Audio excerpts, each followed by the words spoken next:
Okay, ये मुझे किसी ने कमेंट दिया, मैंने एक लेक्चर दिया था, विचार करिले चित्ते पावे चमत्कार, चैतन्य चरित आदि लीला 8.15 चैप्टर। तो उस पर किसी ने कमेंट किया कि वो मुझे कमेंट में लिख रहे हैं कि प्रभु, first of all this shloka is given for people who are staunch logicians. वो कह रहे हैं कि भी ये जो श्लोक है, श्री चैतन्य प्रभु दया कर विचार, विचार कर ले चित्ते पावे चमत्कार, जो श्लोक है ये लॉजिशियंस, तो तार्किक लोगों को के लिए बोला है कृष्णदास कविराज गोस्वामी के, भक्तों के लिए नहीं बोला। और बात भी सही है, बात भी ठीक है, क्योंकि जो कॉन्टेक्स्ट चल रहा है वहाँ आप पढ़ेंगे तो कृष्णदास गोस्वामी लिख रहे हैं कि भाई बहुत सारे तार्किक लोग हैं, बहुत सारे सिद्धांतवादी लोग हैं, अगर उनको तर्क करने का शौक़ भी है, सिद्धांत बोलने का शौक़ भी है, तो महाप्रभु के सिद्धांत पे विचार करें तो चमत्कार हो जाएगा। श्रील प्रभुपाद भी पॉपट में ऐसे ही कुछ लिख रहे हैं कि अगर आपको शौक है तर्क करने का तो फालतू में तर्क क्यों लगा रहे हो, महाप्रभु के सिद्धांत पे तर्क करो तो चमत्कार होगा। वेल, बात सही है, बट क्या होता है, एक होता है कॉन्टेक्स्ट, कॉन्टेक्स्ट तो सही है, बट उस कॉन्टेक्स्ट से हम सत्य निकाल सकते हैं। तो बात सही है कि ये श्लोक तार्किकों को लिए बोला है, मगर इस श्लोक में एक सत्य भी है जो हर एक के लिए एप्लीकेबल है। अब इसका एग्जाम्पल मैं आपको देखता हूँ। इसका एग्जाम्पल है एक काक टीला न्याय।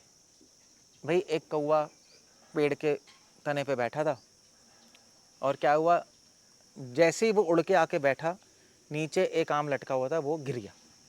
तो लोगों ने कहा भाई कौवे के बैठने से आम गिरा है, मगर एक्चुअली कौवे के बैठने से आम नहीं गिरा, कौवा बैठा और बाई चांस उसी टाइम आम पक गया और गिर गया। तो इसको बोलते हैं काक टीला न्याय।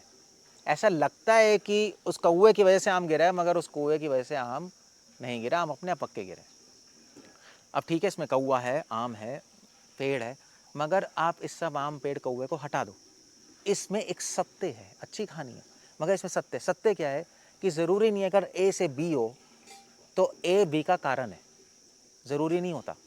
जैसे उदाहरण के लिए भी डॉक्टर ने एक पेशेंट को, अब इस सत्य को आप कहीं भी लगा सकते हो। जैसे उदाहरण के लिए अगर डॉक्टर ने पेशेंट को मेडिसिन दी और पेशेंट ठीक हो गया, तो ज़रूरी नहीं है मेडिसिन से ठीक हुआ हो सकता है कि वो पेशेंट अपने आप ठीक हो गया हो।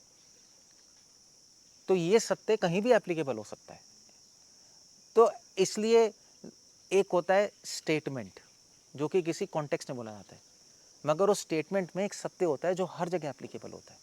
अब ये जो स्टेटमेंट बोला है, विचार करिले चित्ते पावे चमत्कार, श्री कृष्ण चैतन्य दया करह विचार, महाप्रभु की दया पे विचार करो, विचार करोगे चमत्कार होगा, इसमें एक सत्य छुपा है। ऑल्दो तार्किकों को बोला है, मगर एक सत्य है जो हर एक पे एप्लीकेबल है। सत्य ये है कि दया पे आप विचार कर सकते हो। अब ये बहुत बड़ा सत्य है, क्योंकि चक्कर ये है कि जब दया की बात आती है तो भक्त कहते हैं अनुभव करो, फील करो, उनकी दया जादू से आ जाएगी और आप मुक्त हो जाओगे, मगर ये गलत है। दया पे विचार हो सकता है, और इसीलिए हमारे आचार्यों ने किताबें लिखी हैं, षट संदर्भ लिखे हैं, इतनी बड़ी बड़ी किताबें क्यों लिखी हैं? दया पे तो विचार हो रहा है, और विचार का मतलब सिद्धांत है। तभी महाप्रभु ने बोला सिद्धांत बोलिया चित्ते ना करा आलस। सिद्धांत बोलने में आलस मत करो, मन उससे स्ट्रांग होगा, उससे मन शुद्ध होगा, शुद्ध मन में चमत्कार होगा। चमत्कार मतलब कि आपको एक हाई लेवल ऑफ अंडरस्टैंडिंग होगी, आपको एक, आपकी चेतना ऊपर बढ़ेगी, चेतना ऊपर बढ़ेगी, एडवांस हो गए, तभी प्रेम मिलेगा। इसलिए मैंने कहा कि इसलिए हम अगर इससे सत्य निकाल के भक्तों की लाइफ में अप्लाई करते हैं, तो मैंने बोला कि भैया अगर आप बस दया दया करते रहोगे, हाउ स्वीट, हाउ मर्सीफुल, तो फिर कुछ भी नहीं होगा, वो सब आपके माइंड में ख्याली पुलाव है। आपको दया पे विचार करना पड़ेगा, सिद्धांत समझना पड़ेगा कि महाप्रभु ने दया कैसे की, दया करने का मतलब क्या है। वो सम्मनन करोगे श्रवण के बाद तो चमत्कार होगा, आपकी चेतना ऊपर बढ़ेगी, आपकी चेतना शुद्ध होगी, एक नेक्स्ट लेवल ऑफ अंडरस्टैंडिंग आएगी जो अभी हमारे स्तर पे नहीं हो रही। जब वो अंडरस्टैंडिंग आएगी तो हमें कृष्ण प्रेम दिखाई देगा और हम उसकी तरफ जा सकते हैं।